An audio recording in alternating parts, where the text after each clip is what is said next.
Vous êtes sur Télégabon émettant de Libreville au Gabon. Ce soir, la rédaction de Télégabon, mais aussi la presse présidentielle scrute le discours à la nation hier du président de la République, Ali Bongo Ondimba. Un discours, vous le savez, axé sur l'organisation de la Coupe d'Afrique des Nations de football, mais aussi sur le gouvernement des missions toujours attendues. Et puis, Thomas Ibinga n'est plus ni militant de l'Union du peuple gabonais, ni porte-parole du parti. Il a été exclu lors d'une réunion du secrétariat exécutif. La décision a été rendue publique par l'un des membres du secrétariat exécutif, Bonaventure Nzigou Manfompi. Le journal est donc coordonné par Cédric Mouélé Malonga et c'est Christian Olélé, toute l'équipe de la régie qui le réalise. Madame, Messieurs, bonsoir et bienvenue. La nation, en tout cas, peut se frotter les mains après, bien sûr, cette bonne organisation de la Coupe d'Afrique des Nations de football à Libreville et à Franceville, au Gabon, lors d'une audience accordée aux membres du comité d'organisation de la Coupe d'Afrique des Nations de football 2012 au palais de la présidence de la République. Le chef de l'État a même distribué les lauriers. Reportage pour la presse présidentielle, Ali Radjoumba, Barthelbois. Un cocktail que le couple présidentiel a tenu au nom du peuple gabonais a félicité tous les artisans du comité d'organisation de la Coupe d'Afrique des Nations de football 2012 que le Gabon vient de co-organiser avec la République de Guinée équatoriale. Le président de la République, Ali Bongo Ondimba, a une fois de plus exprimé sa joie pour le succès de l'événement.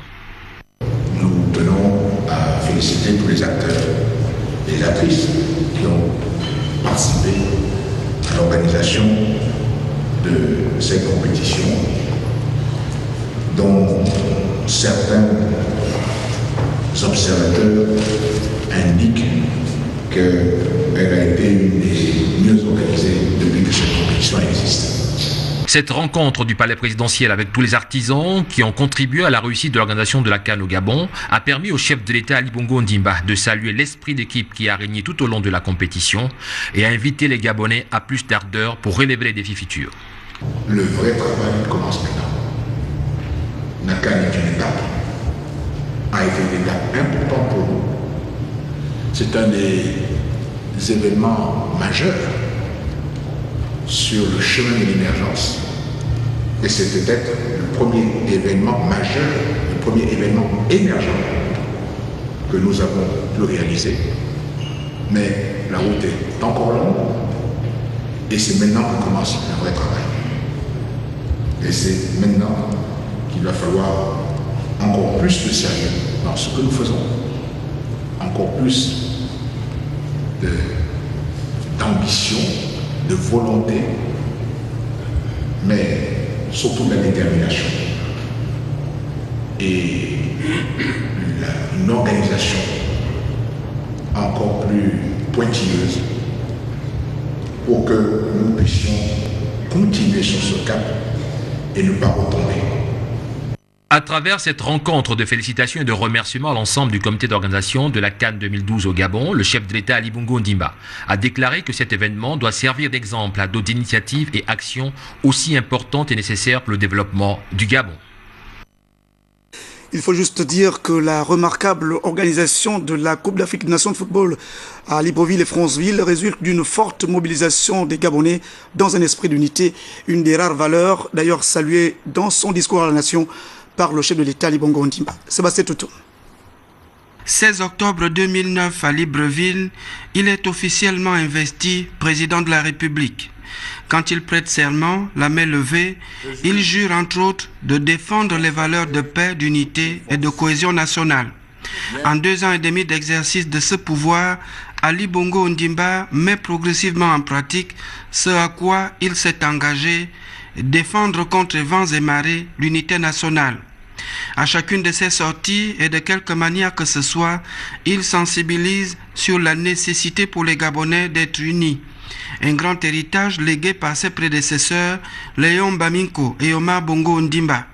Face à la nation cette semaine encore, le chef de l'État est resté cohérent dans cette vision. Cette CAN fut aussi un moment de forte communion nationale. Elle a transcendé certains vieux clivages pour nous montrer qu'en dépit des critiques, du scepticisme des politiques en mal d'inspiration, qu'ensemble, unis comme les doigts de la main, nous sommes plus forts et que plus forts, nous pouvons nous dépasser, franchir des montagnes et aller plus loin. C'est dire que lorsque nous sommes tous unis et déterminés à œuvrer ensemble, nous sommes capables de relever tous les défis, de mériter notre rang, de persévérer de sorte à nous positionner comme la nation émergente à laquelle nous aspirons. L'unité, c'est un socle sans lequel rien de fiable et durable ne peut se construire. Le développement du pays est une valeur autour de laquelle chacun doit se reconnaître. C'est une des idées fortes de la philosophie d'Ali Bongo Ondimba. Je pense qu'il a été bien pensé que le président de la République lance cet appel à ce moment-là parce que précisément nous sortons d'un événement qui montre bien l'intérêt de mettre tous les Gabonais ensemble et nous allons entrer dans des enjeux encore plus importants que la CAN, c'est-à-dire la fameuse mise en application de ce plan stratégique Gabon émergent 2011-2016 qui va être en quelque sorte notre bréviaire pour les 5 ans qui viennent. Et nous aurons besoin, pour mettre ce plan en application, pour le réussir avec une grande efficacité, que l'ensemble des forces vives de ce pays, de quelques coins qu'elles fussent, de quelques horizons que ces forces puissent venir, que l'ensemble de ces compétences, que l'ensemble de ces richesses soient mises à contribution pour permettre de relever ce défi, comme je le dis, qui est autrement encore plus important que le défi de la CAN. C'est pour cela que je pense que sur le fond, c'était très bien de lancer cet appel et sur le moment de le lancer, je pense qu'on est dans la bonne conjoncture, effectivement, pour lancer cet appel à l'ensemble du peuple gabonais. Que les Gabonais soient plus que par le passé unis, c'est un appel de plus lancé par le chef de l'État. L'unité dans la paix et la cohésion malgré les différences, c'est le Gabon et seulement le Gabon qui gagne au fil des années sa bataille pour le développement. Le bon déroulement de la Coupe d'Afrique des Nations de football dans sa 28e édition à Libreville et Franceville s'est accompagné d'une remarquable opération d'assainissement des villes, mais aussi des quartiers, notamment dans la capitale gabonaise, un aspect souligné par le chef de l'État dans son discours à la nation. Jacques Fourier-Mangomba. La propreté est la base de toutes les conditions hygiéniques, dit un adage. Cet aspect a été bel et bien spécifié par Ali Bongo Ondimba ce mercredi soir au cours de son allocution.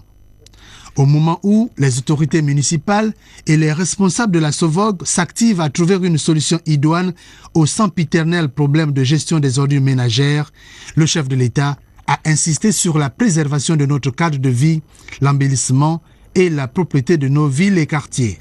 L'opération de propreté de nos villes, quartiers, l'embellissement et la préservation de notre cadre de vie doivent s'inscrire comme des actions qui se prolongent et s'intègrent dans notre comportement de tous les jours.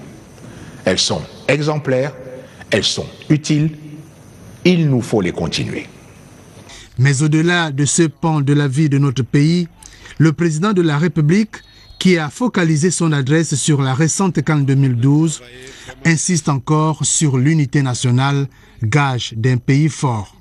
Cette CAN fut aussi un moment de forte communion nationale. Elle a transcendé certains vieux clivages pour nous montrer qu'en dépit des critiques, du scepticisme des politiques en mal d'inspiration, qu'ensemble, unis comme les doigts de la main, nous sommes plus forts et que plus forts, nous pouvons nous dépasser, franchir des montagnes et aller plus loin, aller plus haut. Franchir les montagnes, aller plus loin et plus haut, c'est regarder tous dans la même direction et travailler à l'unisson.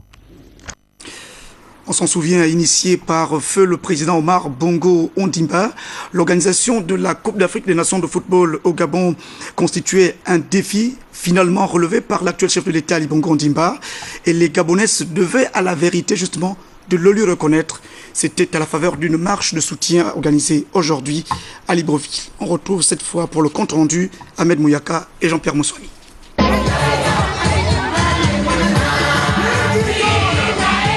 L'histoire retiendra que la CAN Orange 2012, co-organisée par le Gabon et la Guinée équatoriale, a été une réussite à tous les niveaux, au Gabon, motif de satisfaction donc pour ces populations qui se sont levées comme un seul homme afin de rendre un hommage mérité au président de la République, chef de l'État, Ali Bongo Ondimba, le premier architecte de la construction de cette victoire nationale.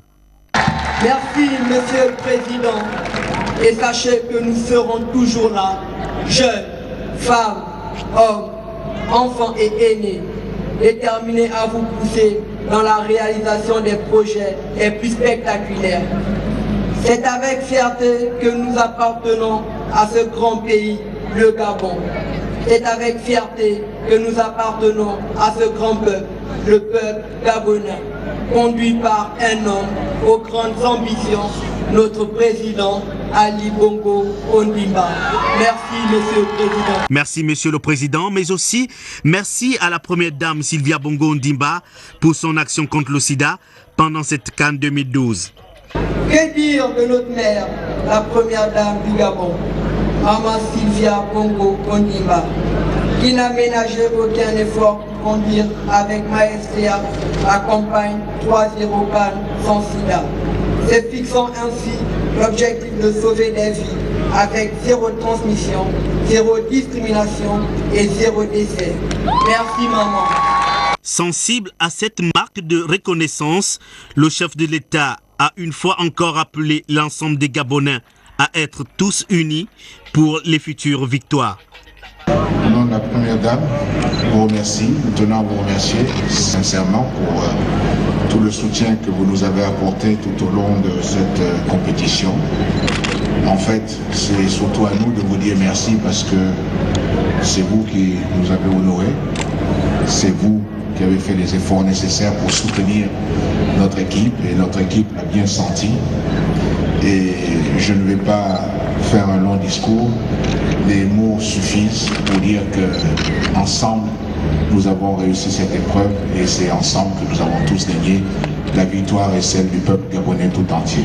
Initiée par l'association Génération Ali Bongo Ondimba, cette manifestation a eu le mérite de mobiliser l'ensemble des associations, des jeunes, des artistes et les populations de toutes les couches sociales. L'occasion également ce soir pour la rédaction de Télégabon, de Gabon Télévision, de pouvoir faire le bilan de cette opération remarquable initiée par la fondation Sylvia Bongo Ondimba du nom de l'épouse du chef de l'État. C'est une opération qui a été dénommée CAN sans sida qui s'est achevée sur un marché de la capitale gabonaise, notamment celui du PK8. Nick Jesselin Fouba de la presse présidentielle. Engagé avec plusieurs organisations dans la concrétisation de la campagne de sensibilisation CAN sans sida, initiée par la Fondation Sylvia Bongo Ondimba pour la famille, l'Organisation panafricaine de lutte pour la santé OPALS vient de boucler, après 5 semaines de sensibilisation, à travers des actions de proximité encore appelées campagne de porte en porte, la campagne de sensibilisation CAN sans sida.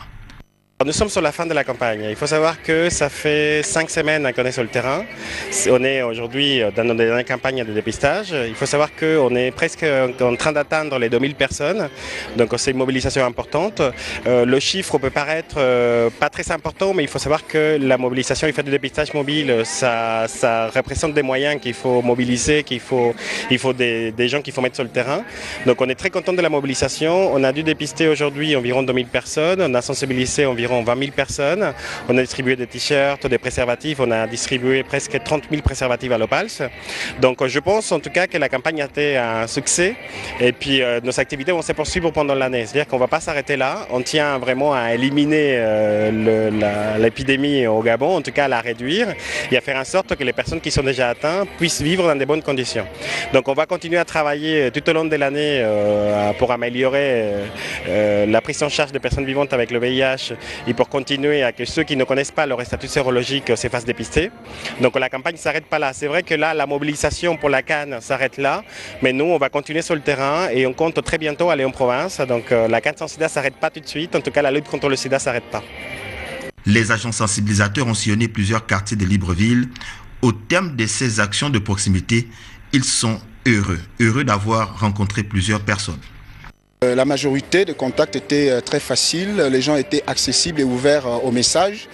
Ils nous accueillaient, ils nous laissaient rentrer chez eux, nous faisaient asseoir, nous proposaient même de l'eau, pas d'alcool bien sûr, de l'eau, et posaient plusieurs questions. On avait le temps de discuter, d'exposer le triptyque autour duquel s'est inscrit la CAN sans sida, prônée par la Première Dame, c'est-à-dire le 3-0. Et nous avons pris le temps de leur expliquer ce qu'on entendait par le 3-0 et quels sont les objectifs du 3-0. 3-0 contre le sida, l'initiative a été bien appréciée par l'ensemble des Librevillois. La première dame du Gabon, Sylvia Bongo Ndimba, a su ce qu'il fallait faire pour la population gabonaise pendant cette CAN. Je précise qu'au terme de cette opération, quelques 2000 personnes ont été dépistées. Parlons maintenant de ce vendredi noir pour les quelques 700 commerçants exerçant sur l'axe routier menant donc à la tour du marché de Montbouette dans la capitale gabonaise. Ils ont été déguerpis par les forces de police et les débris étaient justement ramassés par le génie militaire. Je vous propose le compte rendu de cette opération coup de poing avec Jean-Éric Nzengi Mangala. Voici la situation il y a 24 heures sur cet axe routier. Il était difficile d'y circuler depuis plusieurs années. Les habitations, administrations et établissements scolaires en ces lieux étaient embrigadés par les commerçants. Pour établir la légalité républicaine, l'autorité publique, après plusieurs sommations, a mobilisé ce vendredi la police nationale et le génie militaire pour libérer cet axe routier.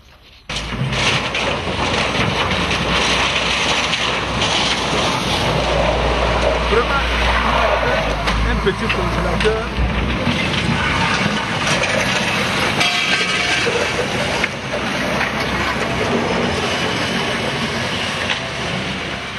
Cette opération de l'établissement a été précipitée par une plainte des riverains qui ont saisi le ministre de l'Intérieur début janvier dernier pour dénoncer ce qu'ils ont appelé l'entrave à la liberté d'aller et de venir et le péage engendré par la barrière érigée en ces lieux. Le ministre de l'Intérieur avait alors instruit le commandant en chef des forces de police nationale et le maire de Libreville pour libérer sous vingtaine les lieux et rétablir la circulation sur cet axe routier. Pour un marché, nous avons les chefs de secteur, on a la mairie. Moi, on ne comprend pas ce qui se passe, nous on veut savoir.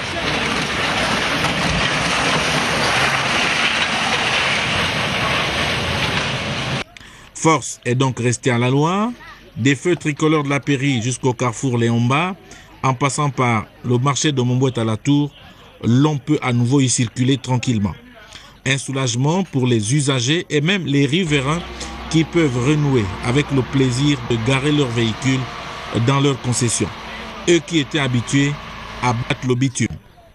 Et comme l'on ne peut faire une omelette sans casser les œufs, il restera aux autorités municipales qui ont cautionné le prélèvement des taxes, même installées dans ces conditions, à caser les commerçants déguerpis.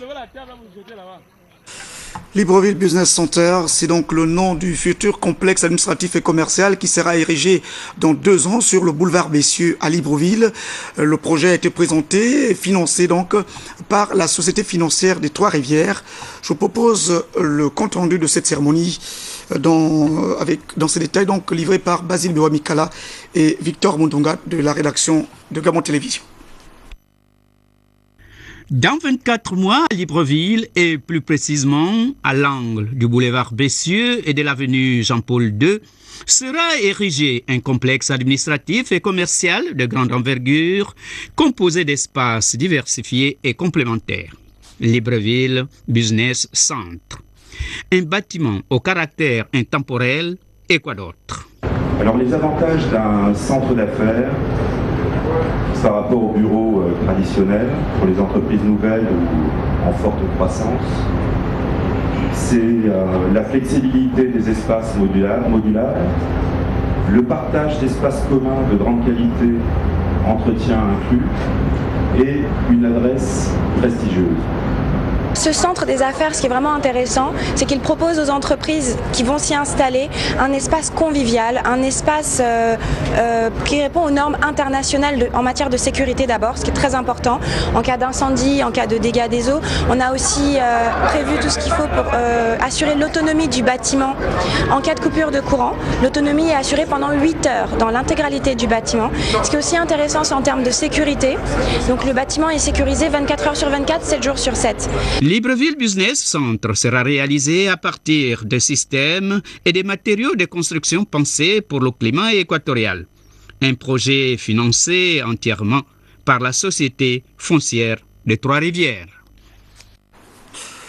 Le laboratoire du bâtiment des travaux publics du Gabon vient d'acquérir une sondeuse périométrique.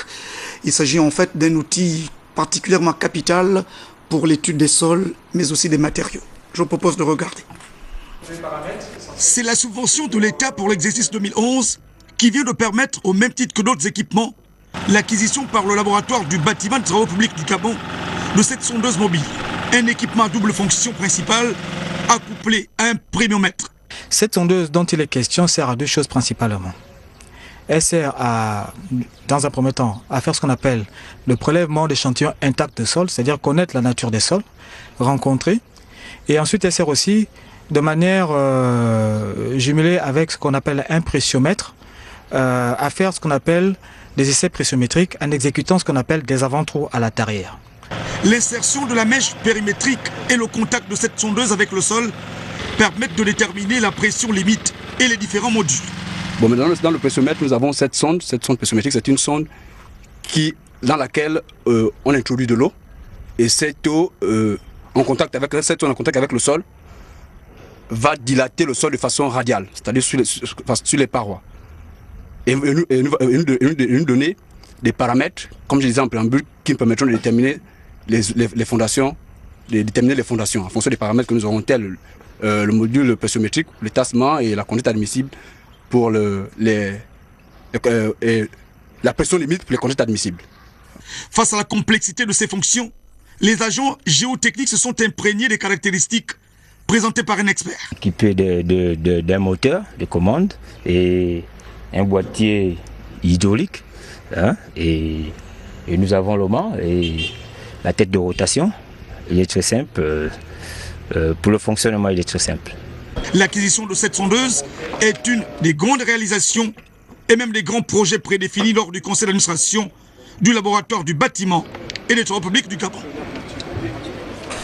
Les personnels de la CETRAG peuvent s'attendre à une amélioration continue de leurs conditions de vie et surtout de travail.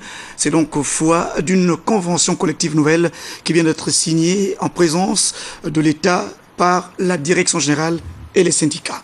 Le reportage est de Patrick Nzengi et de Thierry Mandaka. Il a fallu 7 mois de négociations entre le syndicat et la direction générale de la CETRAG pour mettre en place ce nouvel instrument juridique.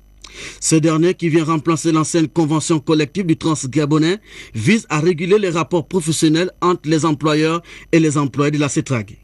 Ce travail, qui a paraissait à ses débuts assez simple, s'est avéré complexe et a nécessité l'avis et l'implication d'un grand nombre d'intervenants et par conséquent a nécessité des heures, des semaines et des mois de travail. Tout le monde a retroussé les manches, vos représentants, Madame le ministre, les partenaires sociaux, les représentants de la direction générale de la CETRAG. En effet, Madame la ministre, depuis le 14 juillet 2011, date d'ouverture des négociations en vue de nous doter d'un nouvel instrument juridique de régulation des rapports professionnels entre la direction générale et les salariés, nous avons été très constructifs, Madame la ministre. Cette attitude nous a permis d'examiner les 54 articles de la convention collective, amender ses annexes, puis peaufiner les 5 accords d'établissement. Le tout compilé dans un document de 186 pages ayant reçu l'aval des 2 parties. Angélique Ngoma a donc félicité le comportement responsable que les partis ont observé durant les 7 mois de négociations. Cet accord négocié que vous avez librement passé entre vous, sous l'encadrement bienveillant de l'inspection spéciale du travail chargée du Transgabonais, mieux que le contrat individuel du travail qui lie chacun d'entre vous à CETRAG, est un contrat collectif d'adhésion libre à la société CETRAG, car vous y avez scellé vos conditions de vie communes, présentes et futures. C'est un choix délibéré qui fait de la CETRAG votre seconde famille. Les hommes du Transgabonais ont clôturé la cérémonie par un vin d'honneur offert par le directeur général de la CETRAG. Les questions des municipalités largement évoquées au cours d'une audience accordée par le maire de la capitale gabonaise, Jean-François Ntoutou-Memane, à une délégation du secrétariat permanent de l'Association internationale des maires francophones. Le compte-rendu de cette audience est signé Basile Biwaou et Joseph Biogay. Pierre Baillet est dans nos murs. Le secrétaire permanent de l'Association internationale des maires francophones est venu diviser avec le maire de la commune de Libreville. Plusieurs sujets d'intérêt commun ont été évoqués, en l'occurrence la tenue du 1er au 2 mars prochain de la rencontre du réseau à Bruxelles en Belgique, assise auquel est conviée l'Union européenne. Sur le plan local, le secrétaire permanent a échangé avec Jean-François Ntoutou-Memane sur le projet de la construction de la bibliothèque municipale de Libreville et quel pourrait être l'apport du réseau. Voir avec lui comment assurer le développement de notre réseau ici avec l'appui de la ville de Libreville. Et nous avons trouvé des projets majeurs à mettre en œuvre, l'un sur le plan culturel, ce qui est une source de développement importante, puisque Libreville a l'intention de créer une bibliothèque municipale. Ici, c'est une opération extrêmement importante. Et puis aussi, comment développer l'adressage, c'est-à-dire le développement des recettes de la mairie de Libreville. Sur ces 2 points, nous avons obtenu un accord, nous avons développé ces 2 opérations, nous les développerons ensemble. Tout à fait. Donc la bibliothèque municipale sera en partie financée par l'État gabonais et nous apporterons notre soutien sur la formation, sur l'équipement, sur la mise en place d'un réseau informatique et l'ouverture de cette bibliothèque, bien sûr au pays, puisque Libreville est la capitale du Gabon, donc il est important que Libreville ait ce geste culturel majeur pour l'ensemble du Gabon, mais aussi son rayonnement international. Mêlant l'utile à l'agréable, le maire de la commune de Libreville a invité son hôte à déjeuner, expression de l'étroitesse des liens qui unissent les membres de l'Association internationale des maires francophones. Et puis l'accès au siège du Haut Commissariat des Nations Unies pour les réfugiés à Libreville est toujours bloqué par quelques dizaines de réfugiés du Congo-Brazzaville. Les raisons ne sont pas toujours connues, mais le HCR a donc organisé aujourd'hui un point de presse au siège de la Croix-Rouge. Le compte rendu des questions justement débattues dans ce reportage est signé Jean-Augustin Zingui et Pierre Claverella. Il s'est agi essentiellement d'éclairer l'opinion sur la situation qui prévaut actuellement entre le Haut Commissariat des Nations Unies pour les réfugiés à Libreville et les réfugiés congolais encore présents au Gabon, en dépit de toutes les dispositions prises par le HCR après la déclaration du gouvernement gabonais qui mettait fin au statut des réfugiés congolais vivant au Gabon. En effet, pour les personnes ne souhaitant pas rentrer au Congo mais rester au Gabon, les autorités gabonaises ont accordé la possibilité de demander des permis de résidence selon les dispositions et les conditions énoncées dans la loi gabonaise. Le HCR a facilité l'obtention des permis pour les réfugiés ayant choisi cette option. Depuis le début de l'année 2011, plus de 700 réfugiés ont choisi le retour volontaire et quelques 3200 bénéficient de la résidence au Gabon après avoir acquis une carte de séjour. Difficile de comprendre donc le comportement d'une frange des réfugiés qui occupe depuis le 2 février dernier les locaux du HCR. Un groupe d'anciens réfugiés s'est assemblé et occupe l'entrée du bureau du HCR. Nous avons rencontré avec les autorités du Gabon des représentants du groupe dès le premier jour de leur rassemblement devant nos locaux. À cette occasion, leurs représentants ont indiqué que les anciens réfugiés de ce groupe souhaitaient relancer le HCR au sujet de leur requête de réinstallation vers un pays tiers. Le HCR a apporté des clarifications en expliquant que la réinstallation n'est pas une alternative aux deux autres options principales que sont le rapatriement volontaire et l'intégration au Gabon, mais qu'elle a une ampleur limitée et répond à des critères particuliers. Il faut souligner que ce sont près de 20 000 personnes qui avaient quitté le Congo à temps de guerre entre 1997 et 2003 pour se réfugier au Gabon. Un mot d'éducation toujours dans ce journal. Les professeurs d'anglais désormais davantage capables d'enseigner dans la langue de Shakespeare. Un séminaire de renforcement des capacités vient de leur être consacré par le ministre sortant, s'il vous plaît, en charge de l'éducation nationale, Séraphin Mundunga. Je vous propose le compte rendu de ce séminaire avec Pélagie Mbouyi et Félix Modibangoy. C'est pour répondre aux recommandations des Assises des États généraux de l'éducation nationale que ce séminaire de formation a été organisé par le ministère de l'Éducation nationale en collaboration avec l'organisme international British Council. Le choix fait par notre chef d'État de hisser le Gabon parmi les pays émergents nous amène à former nos professeurs selon les normes internationales. C'est dans ce sens que nous souhaitons vivement tisser un nouveau partenariat avec le British Council en vue de développer une expertise sûre dans le domaine des méthodes communicatives, de procurer des modèles méthodologiques modernes d'enseignement de l'anglais en tant que langue vivante, de développer des capacités de production de matériel didactique pour l'enseignement de l'anglais et enfin de rehausser le niveau d'enseignement de l'anglais chez les professeurs d'anglais débutants francophones. En somme, le séminaire devra, selon nos attentes, exposer nos enseignants pendant toute la formation aux locuteurs natifs de la langue anglaise. Ce nouveau type de formation à l'intention des professeurs d'anglais permettra d'introduire l'anglais au primaire car cette matière est de plus en plus incontournable.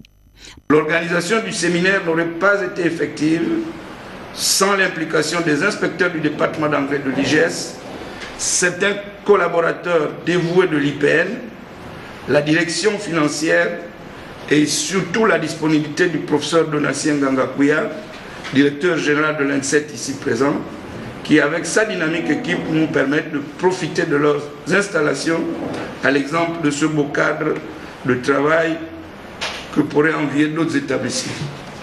J'espère que nos jeunes collègues auront entendu l'appel de Monsieur le ministre que vous représentez, Madame l'inspecteur général de service, et qu'ils noteront les efforts consentis par l'État gabonais et la communauté internationale via le British Council pour le bon déroulement de leur carrière. Pendant plus de 2 semaines, ces 30 professeurs d'anglais vont renforcer leurs capacités en la matière. Un mot de politique pour la fin de cette édition d'information sur Gabon Télévision. Nous le disons déjà affaibli par les contre-performances lors des élections législatives dernières. L'Union du peuple gabonais pourrait aller droit dans le mur après l'exclusion aujourd'hui même de 2 des militants et cadres du parti, Thomas Ibinga et Pierre Claver Mihindukumba. La décision a été prise par une réunion du secrétariat exécutif. Elle a été rendue publique par l'un des membres justement de ce bureau, en l'occurrence Bonaventure Dzigomafumbi. On l'écoute. Mise au point de l'Union du peuple gabonais. Le conseil du secrétariat exécutif de l'Union du peuple gabonais informe la communauté nationale et internationale que, par décision numéro 001, barre UPG, barre CES, barre SE, barre 2012, du 24 janvier 2012, M. Thomas Ibinga Mbourou a été démis de ses fonctions de porte-parole de l'Union du peuple gabonais. Il rappelle, par ailleurs, que par décision numéro 004 /UPG /CSE /SE /2012 du 27 janvier 2012, M. Pierre Claver Milou Koumba a été suspendu de ses fonctions de premier secrétaire politique de l'UPG pour une période de 6 mois. Suite à ce qui précède, les intéressés ne sont plus habilités à parler au nom du Conseil du secrétariat exécutif de l'Union du peuple gabonais et à poser des actes qui engagent la responsabilité du parti. Ce soir, dans le cadre de votre agenda, vous suivrez donc aux questions de Cannes pour faire justement le bilan d'organisation de la Coupe d'Afrique des Nations de football dont le président de la République s'est satisfait lors du discours à la nation hier soir. La caméra a été faite par Arnaud Mengue et c'était donc Christian Olélé, toute l'équipe de la régie qui l'ont réalisé. Le journal était donc coordonné par Cédric Mouélé Malonga. Je reviens demain à 20h. Bonsoir.